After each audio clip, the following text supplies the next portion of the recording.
Assalamu alaikum dear students. Hope you are all doing good. This is the third lecture. Today we are going to learn about prepositions. A preposition shows the relation of a noun to the other words in a sentence. Preposition क्या होता है? Preposition वो word होता है या prepositions वो words होते हैं जो क्या करते हैं, नाउन को लिंक करते हैं बाकी सेंटेंस के साथ, या प्रोनाउन या नाउन को लिंक करते हैं बाकी सेंटेंस के साथ, या उनका रिलेशन बताते हैं बाकी वर्ड्स जो सेंटेंस में होते हैं। प्रपोजिशन जो है इनको वो इंडिकेट क्या करते हैं? डायरेक्शन को इंडिकेट करते हैं, टाइम को इंडिकेट करते हैं, प्लेस को इंडिकेट करते हैं, पोजीशन को इंडिकेट करते हैं। यानी प्रपोजिशन से हमें प्लेस का पता चलता है, पोजीशन का पता चलता है, नाउन की पोजीशन का पता चलता है, नाउन की प्लेस का पता चलता है। सम कॉमनली यूज्ड प्रपोजिशंस आर, जो प्रपोजिशंस हम रोज़मर्रा यूज़ करते हैं या अपनी सेंटेंसेस में जो रोज़मर्रा के सेंटेंसेस में कॉमनली यूज़ करते हैं वो है in, on, of, to, from, at, with. इसके अलावा भी बहुत सारे प्रपोजिशंस हम यूज़ करते हैं। इस प्रपोजिशंस में हमें क्या पढ़ना है? Preposition of place, preposition of time, preposition of direction. First of all let's see the preposition of place. Preposition of place is used to denote a place where someone or something is being located। यानी preposition of place क्या हमें बताता है? Noun कहाँ पे हैं, यानी या चीज़ कहाँ, जो चीज़ है वो कहाँ पे, जिसको हम कहते हैं नाउन कहाँ पे हैं। फॉर एग्जांपल हम यहाँ पे बॉल और बॉक्स की रिलेशन देखते हैं। यानी प्रपोजिशन से, इस प्रपोजिशन ऑफ प्लेस से हमें क्या पता चलेगा? इनकी पोजिशन क्या है, इनकी प्लेस क्या है। ये जो बॉल है इसकी क्या पोजीशन है? ये बॉक्स के अंदर है, तो हम यहाँ पे कौन सा प्रपोजिशन यूज़ करेंगे? इन। यानी the ball is in the box. यहाँ बॉल कहाँ? ऊपर है, बॉक्स से ऊपर, लेकिन ये टच कर रही है बॉक्स को, तो यहाँ पे कौन सा प्रपोजिशन यूज़ होगा? ऑन। अगर ये बॉल ऊपर होती, बॉक्स को टच नहीं कर रही होती, तो यहाँ पे कौन सा प्रपोजिशन लगता? एबो लगता। और यहाँ पे क्या है? बॉल जो है बॉक्स के नीचे हैं, तो यहाँ पे कौन सा प्रपोजिशन लगेगा? अंडर। यहाँ पे क्या है? बॉल जो है दो बॉक्सेस के दरमियान है, तो यहाँ पे कौन सा प्रपोजिशन लगेगा? बिटवीन। दैट मीन्स यहाँ पे प्रपोजिशन ऑफ प्लेस से हमें क्या पता चलेगा कि नाउन की पोजीशन क्या है, नाउन की प्लेस क्या है, कहाँ पे है नाउन। तो इनको हम अगर सेंटेंसेस में यूज़ करेंगे इन प्रपोजिशंस को, तो ऐसे होगा। The ball is in the box first. Here the ball is on the box. जब बॉल बॉक्स के ऊपर होगी the ball is in, the ball is under the box. जब बॉल बॉक्स के नीचे होगी the ball is in between the two boxes. जब ball क्या है? दो बॉक्सेस के दरमियान है। तो यहाँ पे क्या हो रहा है? ये प्रपोजिशंस हमें प्लेस का बता रहे हैं, यानी इस बॉल की पोजीशन का बता रहे हैं। Here, in, on, under, between are the prepositions of place। यहाँ पे ये क्या है? prepositions of place। Okay, next is preposition of time. preposition of time हमें क्या बताता है? It tells us when the action happens. ये क्या बताता है कि ये एक्शन कब हुआ, ये काम कब हुआ। ये कौन से prepositions हमें बताएंगे? preposition of time. Neha went school, Neha school गई। Neha went home after school. यानी नेहा घर पहुंची कब? स्कूल के बाद वो घर गई।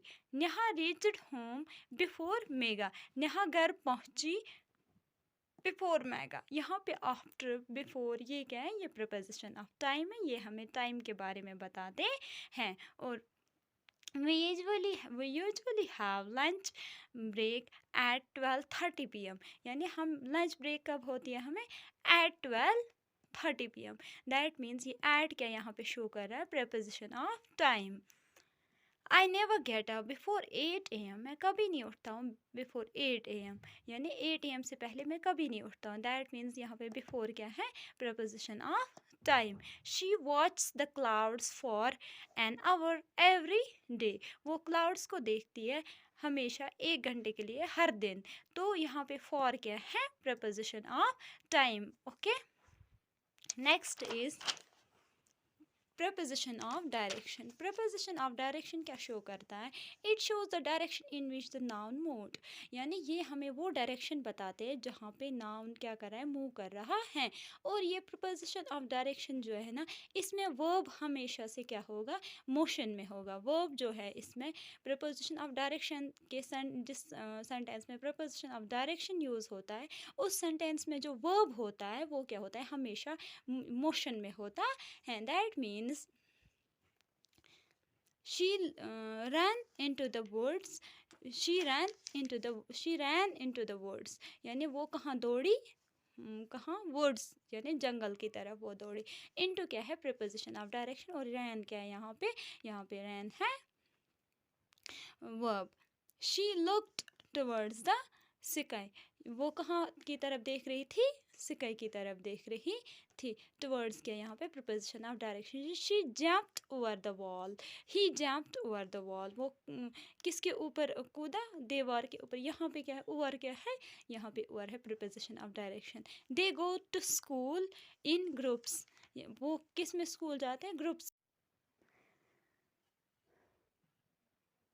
इन ऑन एट जो होता है वो क्या होता है, वो दोनों में यूज़ होते हैं। वो प्रीपोजिशन ऑफ टाइम में भी यूज़ होते हैं और प्रीपोजिशन ऑफ प्लेस में भी यूज़ होते हैं। प्रीपोजिशन ऑफ प्लेस में क्या है, इन जब प्रीपोजिशन ऑफ प्लेस में हम यूज़ करते हैं तो जब एक चीज़ दूसरी चीज़ के अंदर होती है, और ऑन तब यूज़ होता है जब एक चीज़ दूसरी चीज़ के ऊपर होती है, और जब एट कहाँ पे यूज़ होता है, ये प्लेस में होता है यूज़। जैसे कि वी आर एट स्कूल बोलते हैं ना, तो ये प्लेस के लिए यूज़ होता है। इन, ऑन, एट जो है टाइम के लिए कैसे यूज़ होते हैं वो हम देखेंगे। इन preposition of time, in is used for parts of the day, months, years and seasons. In किसके लिए यूज़ होता है, जब हम किन का बोलते हैं, पार्ट्स ऑफ द डे, तो हम क्या बोलते हैं, in the morning, in the evening, in the afternoon. In किन के साथ यूज़ होता है, पार्ट्स ऑफ द डे के साथ यूज़ होता है। मंथ्स के साथ भी हम बोलते हैं इन अगस्त, इन दिसंबर, इन सितंबर, इन अक्टूबर, यानी मंथ्स के साथ इन लगता है, मंथ से पहले। ईयर्स के साथ इन 1999, इन 1996, इन 2011, यानी वो ईयर्स के साथ यूज़ होता है। और सीजन्स के साथ in summer, in winter, in autumn, in spring, यानी ये सीजन्स के साथ भी यूज़ होता है। अब ऑन कहाँ पे यूज़ होता है, on is used for dates and days. On किन के लिए यूज़ होता है, डेट्स और डेज के लिए, यानी हम बोलते हैं ऑन 15 अगस्त, ऑन 22 जनवरी। ऐसे हम किन के साथ, ये डेट्स के साथ ऑन यूज़ होता है। और डेज़ के साथ on Monday, on Friday, on Saturday, on Tuesday, यानी ये किसके साथ, डेज़, और डेज़ के साथ प्रीपोजिशन ऑफ टाइम में यूज़ होता है। एट किसके साथ यूज़ होता है, at is used for night time and specific time, यानी हम बोलते हैं एट नाइट। एट नाइट जब हम ऐसे यूज़ करते हैं तो एट लगता है। और स्पेसिफिक टाइम क्या होता है, eight 5 o'clock, eight 7 o'clock, eight 10 o'clock, यानी एट स्पेसिफिक टाइम और नाइट टाइम के साथ यूज़ होता है। और ऑन किन के साथ, डेट्स और डेज़ के साथ यूज़ होता है। और इन किन के साथ होता है, पार्ट्स ऑफ द डेज के, पार्ट्स ऑफ द डे, यानी इन the morning, in the evening, in the afternoon, months के साथ, ईयर्स के साथ, और सीजन्स के साथ यूज़ होता है। Okay, here you have the exercise, you have to do it on your own। इसमें क्या करना है, इसमें प्रीपोजिशन ऑफ प्लेस का यूज़ करना है। यहाँ पे क्रोकोडाइल क्या, the crocodile is dash dash the basket. पहले कहाँ पे, ये क्या है, बास्केट है अंदर, तो हम बोलेंगे the crocodile is in the basket. The crocodile is on the bin, ये इसके ऊपर है। The crocodile is under the chair. The crocodile is dash dash the two stones, between the two stones. That means ये क्या है, preposition of place. और ये वाली एक्सरसाइज किस पे है, underline the preposition of place and direction in the sentences. इसमें आपको क्या करना है, अंडरलाइन करना है प्रीपोजिशन ऑफ प्लेस और डायरेक्शन को। यहाँ पे क्या है, यहाँ पे आपको अंडरलाइन करना है, फिर प्लेस की जो जिसमें प्रीपोजिशन ऑफ प्लेस होगा उसके सामने पी लिखना है, और जिसमें प्रीपोजिशन ऑफ डायरेक्शन होगा उसके सामने डी लिखना है। जैसे कि लिटिल गर्ल ले ऑन ए ग्रासी मॉड, यहाँ पे प्रीपोजिशन ऑफ प्लेस है तो ऑन को अंडरलाइन करके यहाँ पे पी लिखना है। She looked towards the sky, यहाँ पे प्रीपोजिशन ऑफ डायरेक्शन है टुवर्ड्स, तो यहाँ पे डी आपको लिखना है, टुवर्ड्स को अंडरलाइन करना है। बाकी आपको खुद करने हैं।